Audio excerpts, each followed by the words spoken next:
আসসালামু আলাইকুম। আশা করি আপনারা অনেক ভালো আছেন। আজকে আমাদের একটি কমন সমস্যা নিয়ে আলোচনা করব, আর সেই সমস্যাটি হচ্ছে পিডিএফ ফাইল সংক্রান্ত সমস্যা। আমরা সবাই জানি যে পিডিএফ ফাইলে কোনো ধরনের পরিবর্তন করা যায় না। তো পিডিএফ ফাইল নিয়ে কাজ করতে গিয়ে প্রায় সময়ই আমরা অনুভব করি যে আমার পিডিএফ ফাইলে যে পৃষ্ঠাগুলো রয়েছে সেগুলোকে অর্গানাইজ করা প্রয়োজন। অর্থাৎ প্রথমে যে পৃষ্ঠাটি রয়েছে সেটিকে মধ্যখানে নিয়ে যাওয়া দরকার, মধ্যখানের পেজটিকে প্রথমে নিয়ে আসা দরকার, বা শেষের পেজটিকে প্রথমে নিয়ে আসা দরকার। কিন্তু যেহেতু পিডিএফ ফাইলে কোনো পরিবর্তন করা যায় না, আমরা কিন্তু সেই কাজটি করতে গিয়ে সমস্যার সম্মুখীন হই। তো আজকে আমি আপনাদেরকে দেখাবো কিভাবে খুব সহজেই একটি পিডিএফ ফাইলের পৃষ্ঠাগুলোকে আপনি অর্গানাইজ করতে পারবেন। তো চলুন কথা না বাড়িয়ে আমরা কম্পিউটার স্ক্রিনে চলে যাই।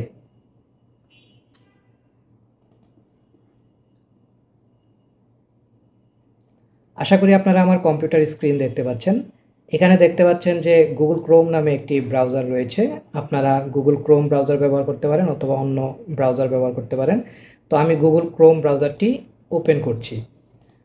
তো গুগল ক্রোম ব্রাউজারটি ওপেন করার পর যেটি করতে হবে সেটি হচ্ছে সার্চ বারে গিয়ে লিখতে হবে আই লাভ পিডিএফ।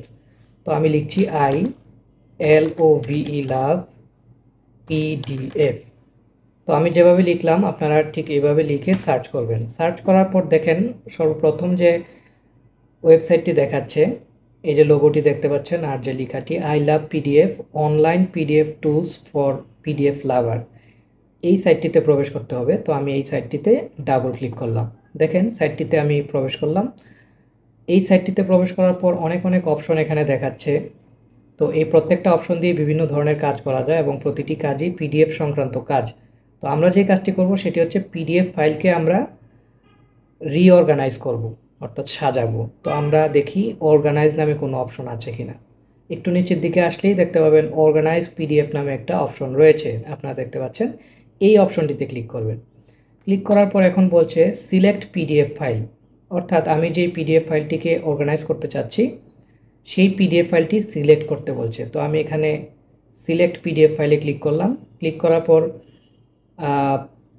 দেখতে পাচ্ছেন আমার কম্পিউটারে নিয়ে গিয়েছে, অর্থাৎ কম্পিউটারে যে পিডিএফ ফাইলগুলো আছে সেগুলো দেখাচ্ছে। তো আপনার পিডিএফ ফাইলগুলো যেই লোকেশনে আছে সেই লোকেশনে আপনি যাবেন। তো আমি আমার যে 3টি ফাইল রয়েছে এর মধ্যে থেকে একটি ফাইল সিলেক্ট করে দিচ্ছি। তো দেখুন সিলেক্ট করার পর আমার পিডিএফ ফাইলের প্রত্যেকটা পৃষ্ঠা এখানে দেখাচ্ছে, অর্থাৎ কোন পৃষ্ঠাতে কি লেখা আছে এবং কোন পৃষ্ঠার সিরিয়াল নাম্বার কত। তো আমি যেহেতু রিঅর্গানাইজ করতে চাচ্ছি, অর্থাৎ সবার শেষের পৃষ্ঠাটি সবার প্রথমে নিয়ে আসতে চাচ্ছি, তো আমি এই যে সবার শেষে অর্থাৎ যে 15 নাম্বার পৃষ্ঠাটি এটিকে আমি ধরে ড্র্যাগ করে টেনে সবার উপরে নিয়ে গেলাম। তো দেখতে পাচ্ছেন এখন এই যে 15 নাম্বার পৃষ্ঠাটি কিন্তু সবার প্রথমে চলে এসেছে। তো এভাবে আপনি আপনার ইচ্ছা মতো যে কোনো পেজকে আগে পরে করতে পারবেন এবং আপনার সাজানো শেষ হলে আপনি জাস্ট এই যে অপশনটি দেখতে পাচ্ছেন অর্গানাইজ, এই অপশনটিতে ক্লিক করবেন। তো আমি অর্গানাইজ অপশনটিতে ক্লিক করলাম। ক্লিক করার পর ফাইলটি রেডি হয়ে যাবে, অর্থাৎ আপনি যেভাবে সাজিয়েছেন ঠিক সেইভাবে পিডিএফ ফাইলটি রেডি হয়ে যাবে। তারপর ডাউনলোড ফাইলে ক্লিক করলে ফাইলটি ডাউনলোড হয়ে যাবে। এই যে দেখেন ফাইলটি ডাউনলোড হচ্ছে এবং ফাইলটি ওপেন হয়ে গেল। তো আমরা একটু দেখি আমরা যেভাবে সাজিয়েছি সেভাবে হয়েছে কিনা।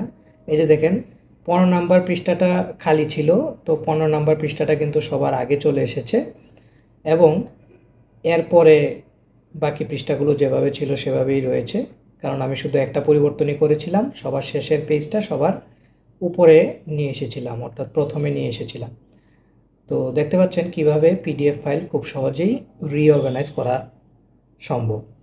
তো আমি আশা করি আপনারা আই লাভ পিডিএফ টুলসটি ব্যবহার করে বা ওয়েবসাইটটি ব্যবহার করে খুব সহজেই পিডিএফ ফাইলকে রিঅর্গানাইজ করতে পারবেন। সবাই ভালো থাকবেন। পরবর্তীতে আরও অন্য কোনো ভিডিও নিয়ে হাজির হব। আসসালামু আলাইকুম।